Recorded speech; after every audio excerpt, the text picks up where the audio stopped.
എല്ലാ പ്രേക്ഷകർക്കും നമസ്കാരം. റിലീസിന് ഇനി 8 ദിവസങ്ങൾ ഉള്ളപ്പോൾ എമ്പുരാൻ മറ്റൊരു റെക്കോർഡ് റിപ്പോർട്ട് ചെയ്തിരിക്കുകയാണ്.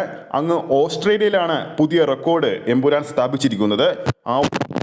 പോകുന്നതിന് മുമ്പ് നമ്മുടെ ചാനൽ ഇതുവരെ സബ്സ്ക്രൈബ് ചെയ്തിട്ടില്ലെങ്കിൽ ചാനൽ ഒന്ന് സബ്സ്ക്രൈബ് ചെയ്ത് സപ്പോർട്ട് ചെയ്യുക. ഓസ്ട്രേലിയയിൽ ടിക്കറ്റ് ബുക്കിംഗ് തുടങ്ങി 20 മണിക്കൂറിനുള്ളിൽ പുതിയ ചരിത്ര നേട്ടം സ്വന്തമാക്കിയിരിക്കുകയാണ് ലാലേട്ടന്റെ എമ്പുരാൻ.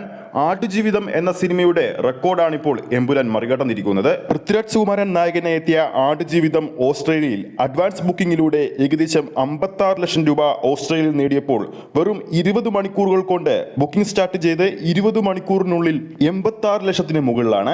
റിലീസിന് ഇനി 8 ദിവസങ്ങൾ ഉള്ളത് കൊണ്ട് തന്നെ ചിത്രത്തിന്റെ കളക്ഷൻ ഓസ്ട്രേലിയയിൽ വീണ്ടും വർദ്ധിക്കുമെന്ന് ഇതോടെ ഉറപ്പായി കഴിഞ്ഞിരിക്കുകയാണ്.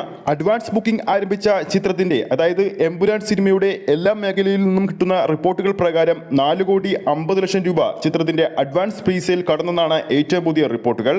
ഇതിൽ ചാർട്ട് ചെയ്തിരിക്കുന്ന ഫാൻ ഷോ കൗണ്ടിൽ നിന്നും മാത്രം 1,50,00,000 പിന്നിട്ടെന്നാണ് പുതിയ റിപ്പോർട്ടുകൾ സൂചിപ്പിക്കുന്നത്. എമ്പുരാന്റെ ആദ്യ പതിപ്പായ ലൂസിഫർ നാളെ റിലീസ് ചെയ്യുകയാണ്.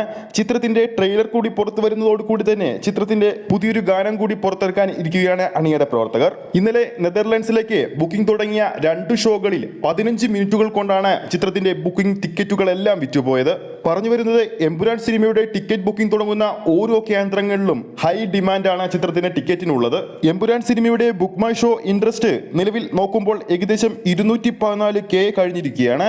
ഇനി വരുന്ന മണിക്കൂറിൽ ചിത്രത്തിന്റെ ബുക്ക് മൈ ഷോ ഇൻട്രസ്റ്റ് 250Kയിലേക്ക് കുതിച്ചുകൊണ്ടിരിക്കുകയാണ്. എന്തായാലും എമ്പുരാൻ സിനിമയുടെ കൂടുതൽ അപ്ഡേറ്റുകൾക്ക് വേണ്ടി നമുക്ക് കാത്തിരിക്കാം. ഈ ഒരു വീഡിയോ ഇഷ്ടപ്പെട്ടിട്ടുണ്ടെങ്കിൽ വീഡിയോ ലൈക്ക് ചെയ്യാനും ചാനൽ സബ്സ്ക്രൈബ് ചെയ്യുന്ന കാര്യം വീണ്ടും ഓർമ്മിപ്പിക്കുന്നു.